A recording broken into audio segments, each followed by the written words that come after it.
Greetings from all of us here at Grace Evangelistic Ministries. I want to bring you a word of encouragement in a time such as this. I want to take you to visit our brother Job. Let's just sit with him for a moment and listen to him give you story of his life. In fact, watch him as he's still going through the furnace of suffering. And then one thing is to tell a person that you give testimony when everything is all completed, and then you give out and you rejoice and you give testimony to people. That's one thing. Another thing is to give testimony when you are still burning, when you're still oozing, when you're still bleeding, and you give testimony of hope. There is the test of faith in God. When you can tell people it's going to be all right. I believe my God. That is the test of your faith in God. And so let's listen to Job relate to us, or give us the narration of his life. God blessed him abundantly with family, everything. Job got it made. He was not lacking anything. When you look at him, because you can call him blessed man.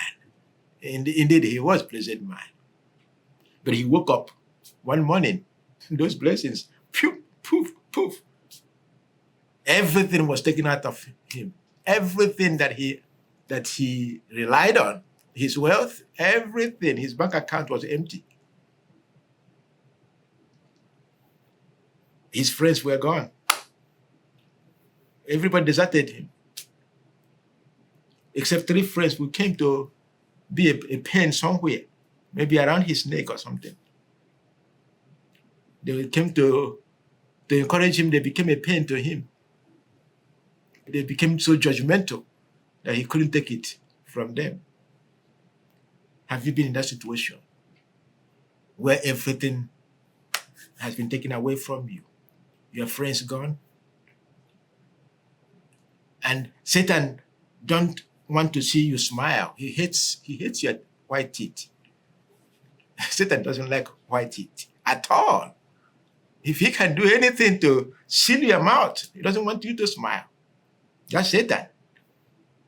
And he saw that Job was still smiling. He said, this is too much. I'm going to do something. I'm going to get it where it hurts.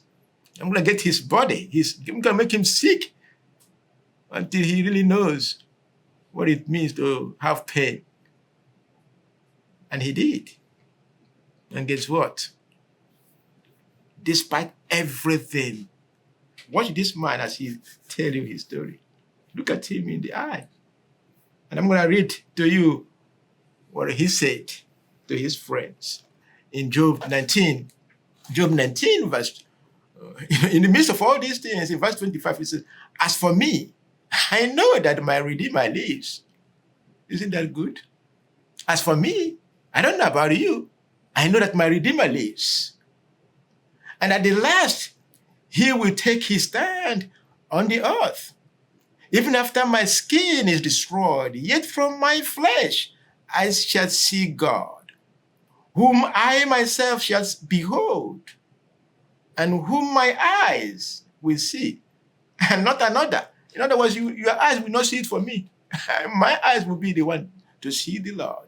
And then in verse 20, the remaining of the verse 27, he says, my heart faints within me.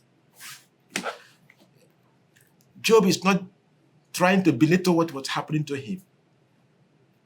And whatever you may be going through as a believer in the Lord Jesus Christ, it's all right, it's okay for you to, once in a while, for your heart to tremble, to panic. But don't linger in that state. Don't allow your heart to remain in the state of panic. Slam the brake and anchor your faith in your God, that no matter what you are going through as a believer in the Lord Jesus Christ, no matter what the enemy is throwing at you, remember what Job said. I know that my Redeemer lives.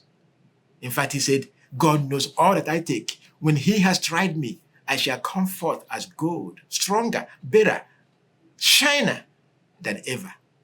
That's a confidence of a man who knows God.